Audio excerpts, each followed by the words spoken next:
Баршаларыңызға ассалаумағалейкум. Түркиядағы жер сілкінісінен кейін үйінді астынан қазақстандық IT саласының үздік мамандарының бірі болған Мирболат Құрмашевтың денесі табылды.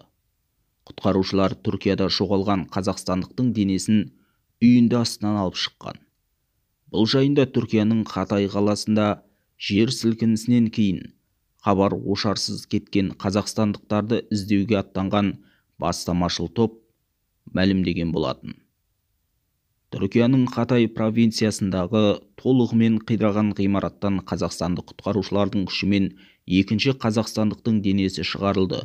Үйінді жағдайындағы қозғалыс кезінде іздестіру барысында құтқарушылар алдын ала белгіленген іздестіру орнына жету үшін барынша жедел түрде арнайы ойық жасады. Құтқарушылар кішкентай бос орындар арқылы ойықтың ішіне кірді. Бұл ретте құтқарушылар құрылымдық элементтер қайта құламас үшін тосқауылда кішкентай саңылау жасауға тырысты.